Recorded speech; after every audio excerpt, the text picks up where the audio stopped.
It's all that kind of thing. So, excuse you. Hello everybody, my name is Kelsey. We're about to get very, very nerdy with a lot of recent reads. So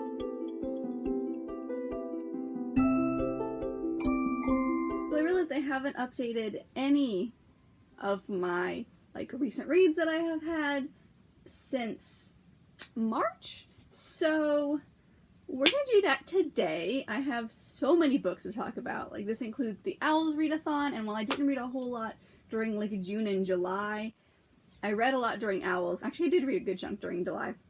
So I have, how many? I don't even know how many books. I have 21 books to talk about today. Considering that some of these are multiple months ago, I don't remember a whole lot about them. I've got notes here on the floor, which is what I'm looking at to remind myself kind of what I read. Let's just go in because I have so many books to talk about. It's ridiculous. We will start with April and the Owls, and the first book that I finished for the Owls was Eligible by Curtis Sittenfeld, and I read this for Ancient Runes, which was to read a retelling, and this is a modernized retelling of Pride and Prejudice. I did talk about this in my last video when I was doing the mid-year freakout tag, so you probably have heard a little bit about this, but I gave this one 5 out of 5 stars. This is probably my favorite Jane Austen retelling ever. The hate-to-love relationship between Darcy and Elizabeth in this one was a lot more believable than some of the other retellings that I've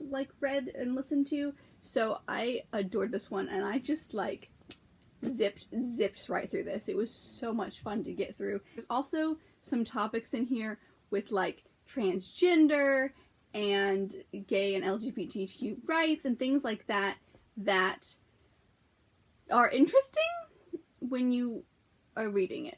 Now, I will, while you're reading those parts of it, it is uncomfortable, but that's because you're getting Mrs. Bennet's reactions to those types of things.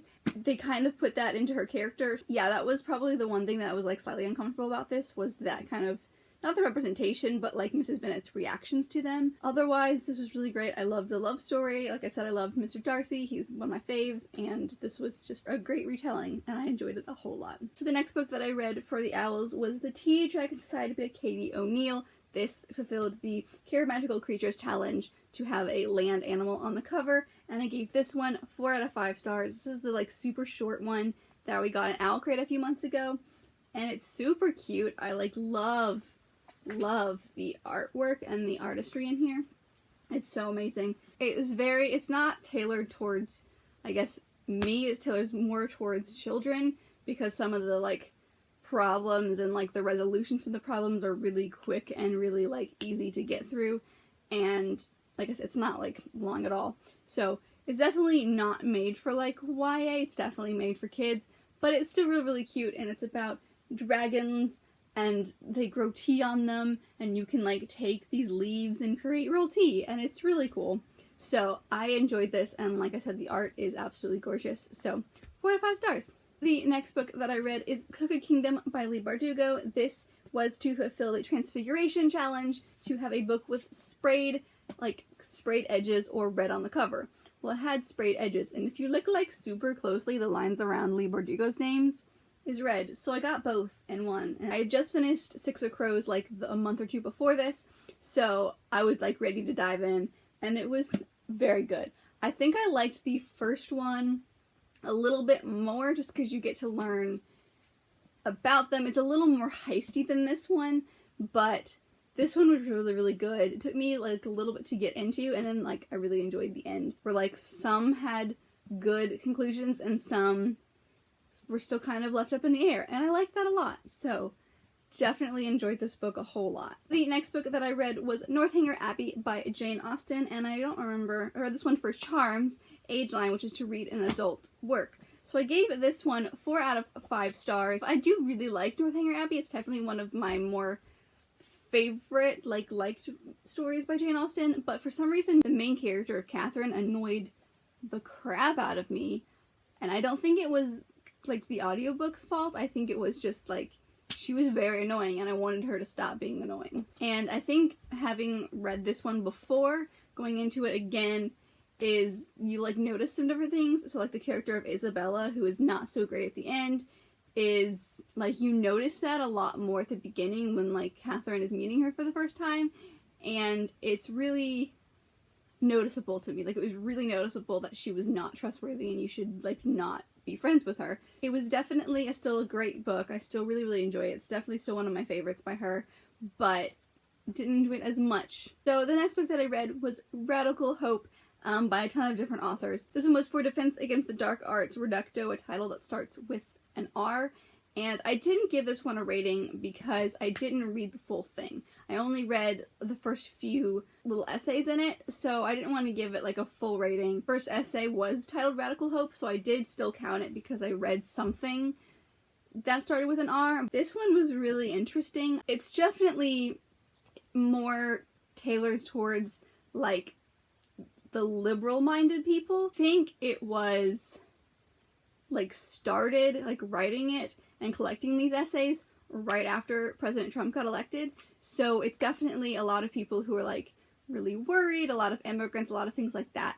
So I think I will like in the future go back and like read the whole thing, but because I had so many books, I didn't have as much time as I wanted to this month to finish the full thing. But I did really, really enjoy it, and I did like what I read so far. It's definitely something that like makes you think. So I don't have a lot of those. I read a lot of more fluffy stuff. So that was really interesting to get a new type of book that I'm not used to getting. So really enjoy this, and I don't usually read a lot of essays. So that was fun. That was interesting. The next book was My Lady Jane by Cynthia Hand, Brody Ashton, and Jody Meadows. And this was for Arithmancy, a work that was written by more than one author. This was so good. I gave this one 5 out of 5 stars.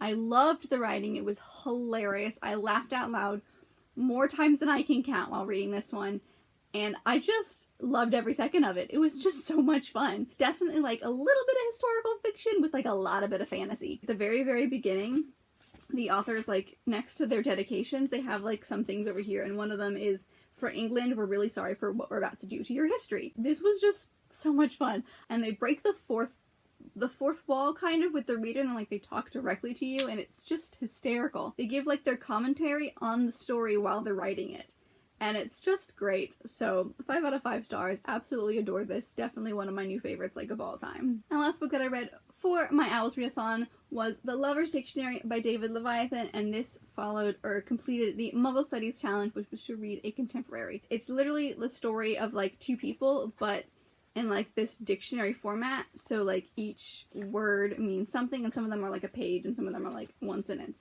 And I didn't love this one as much as I wanted to. I only gave this one 3 stars because I did like the way that it was laid out, and I did really enjoy that part of it. It was not in chronological order at all, and like you're learning about these people and their story and what happens and why it ended throughout the story, but it's kind of like all over the place. There's not really a structure besides the fact that it's in alphabetical order. Chronologically, it is all kinds of all over the place, and it was really confusing to really figure out where in the relationship this specific entry was. But I did give it 3 stars because I did like the structure of it. And the next one kind of bridges April and May, and that was Here and Now and Then by Mike Chan. I was trying to read this for the OWL prompt of, what was it, Divination, which was set in the future, and I didn't actually finish it until like the 3rd of May.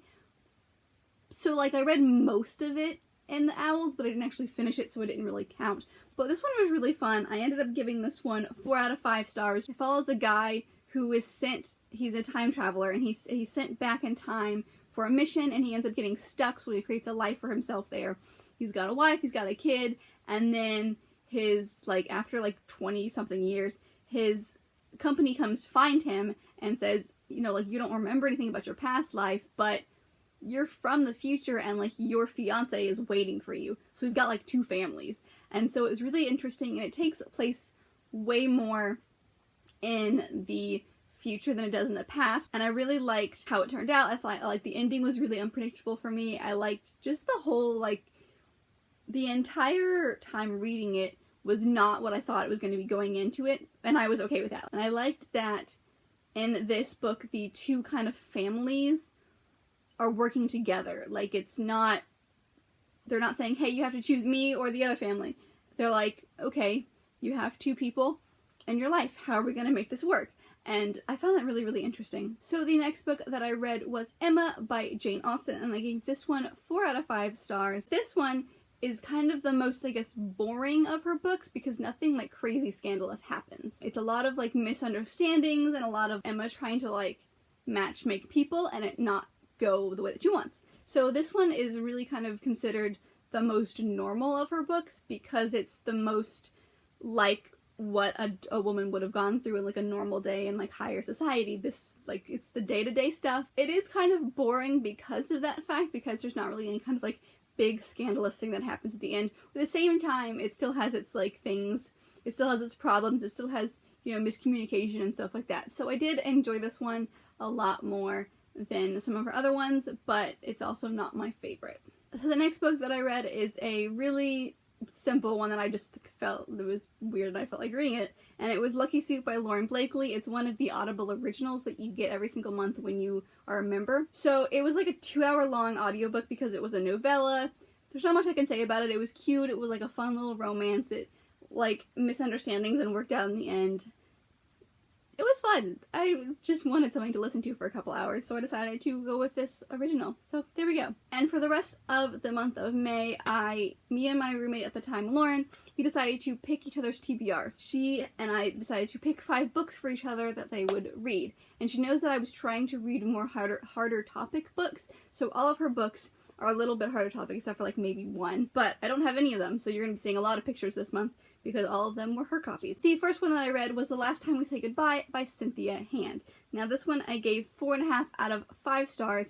I really like this book a lot. This one was one that it did take me a little bit of a while to get into it, but once I was into it, I loved it. It was, like, the ending broke me so much, and it's definitely a book that I am so glad it was written, because it deals with suicide, but it deals with, you know, the stigmas that are on the family of the person who has committed suicide. Cynthia Hand really wanted to write about that kind of, you know, that kind of stigma and what it's really like to be that family. So I'm really glad this book was written because it is a very important topic, and it definitely takes a different, in a sense, a different look at suicide a little bit, but it was really good. Like I said, 4.5 out of 5 stars. So the next book was All the Right Places by Jennifer Niven. I'll be honest, I have no idea how to pronounce that name. This one also was a really tough one to get through because it also deals with suicide and suicidal thoughts. But another one that I ended up giving this one 4 out of 5 stars. It was so important, you know, to write about getting rid of the stigma that follows suicide just as a whole. And it's just, it was really good. I don't really know what else to say about this because it like breaks you in so many different ways and makes you think about things so differently. It takes a whole different look on things, and you think it's going to end one way and it doesn't. It ends a totally different way. So I'm really glad that this one was written. It was such a good book. It's definitely an important book, and I'm glad that I got to read it. The next book that I read is The Sun Is Also a Star by Nicola Yoon. Oh my god, this book. It was so good. I loved it so much. I've never actually read anything by Nicola Yoon before. I loved that you could get all of these perspectives, because it does follow both of the main characters, but it also follows like all of these random people that they bump into and their points of view, even if it's just for like a second. And I loved that so much because it gave it an extra layer to it. Definitely like one of those romantic love stories between teens that takes place in one day, but that's usually not crazy believable. But for some reason with this story, it did feel believable just because of who the two characters were. And the ending, the ending.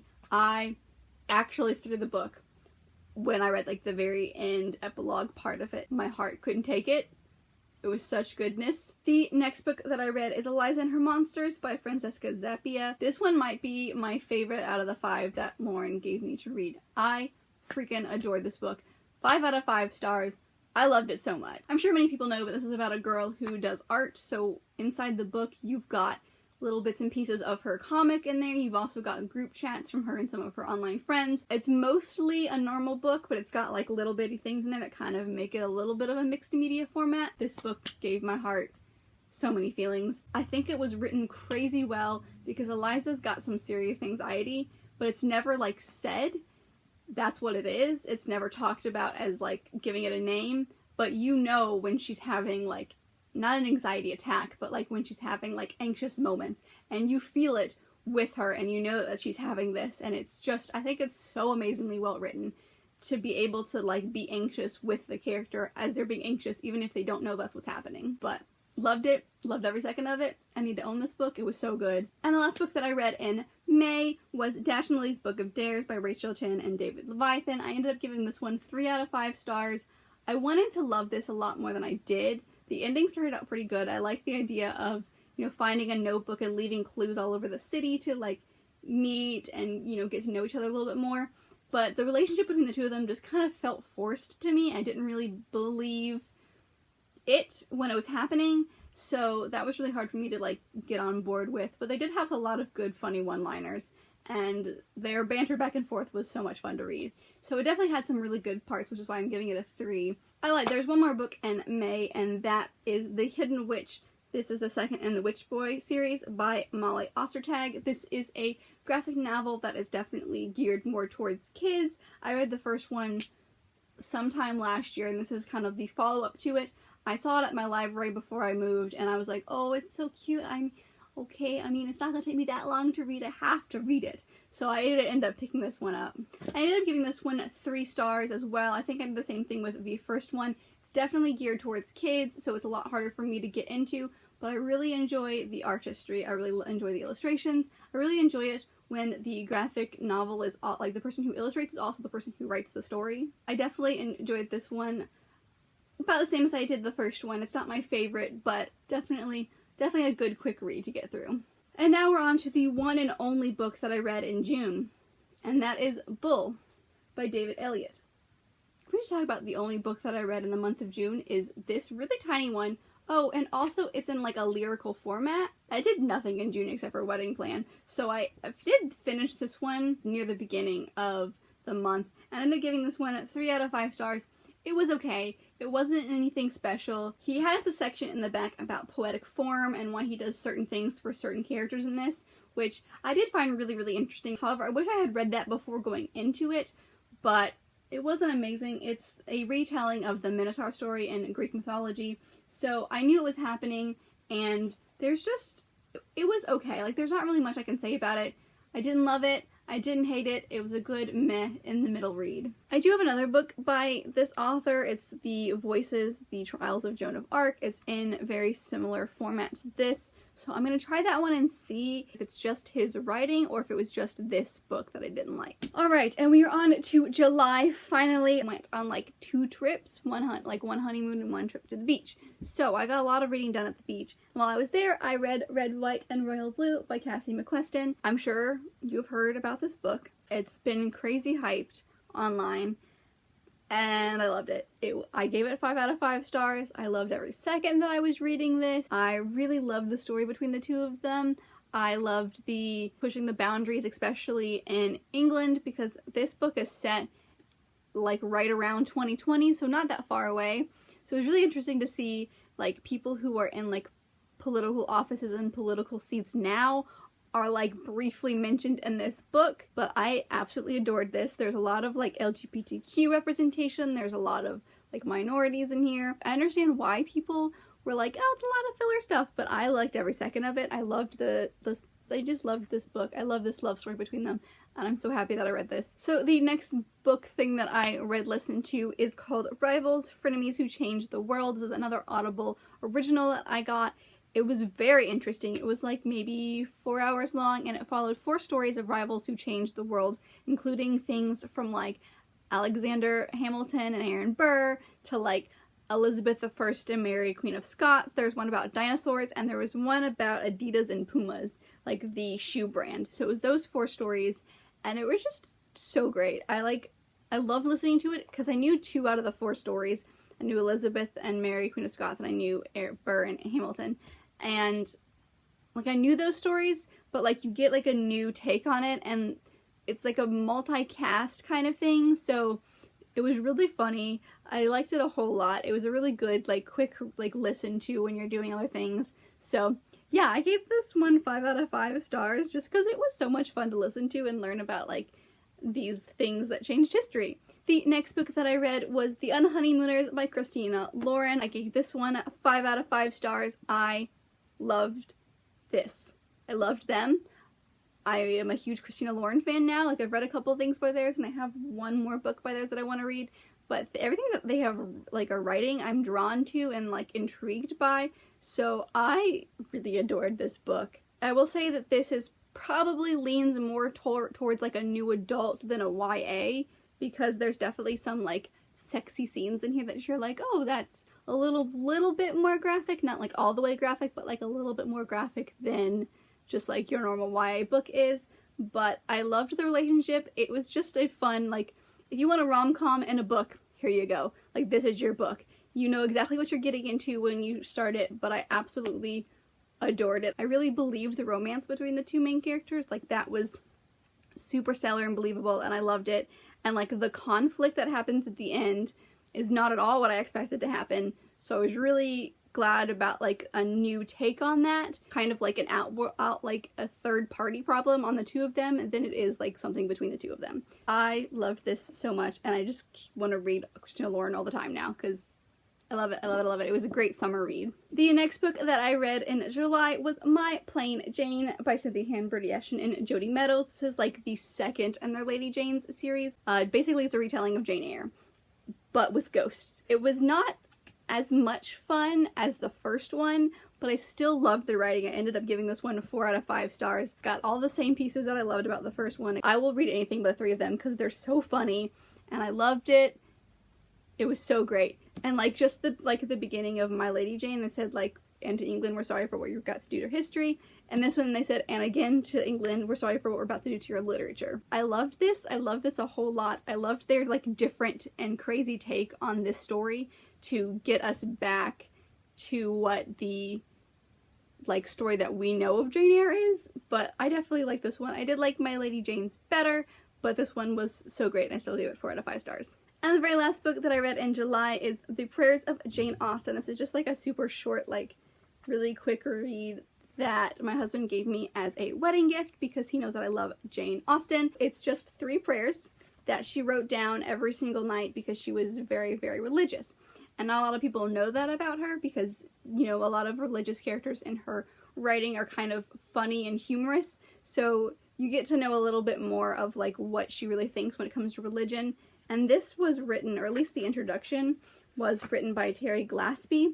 And so it's really interesting because he definitely has, like, a thing at the very back where you, like, learn about Jane Austen. It gives you kind of, like, a different take, especially with her take and her response to religion and how it's such a big part of her life. I gave this one a 4 out of 5 stars because it was really cute and fun, and it was something that I could read in, like, the last day. Alright, well, we have finally come to the end of this very long video. I will never do this to myself again because this was very long, but I hope you guys enjoyed. Let me know if you've read any of these books and let me know what your thoughts are on them down below. Don't forget to give this video a thumbs up if you liked it, and subscribe if you want to be part of this awesome growing family we've got going on over here. All my social media is down below if you would like to follow along, and I will see you in my next video.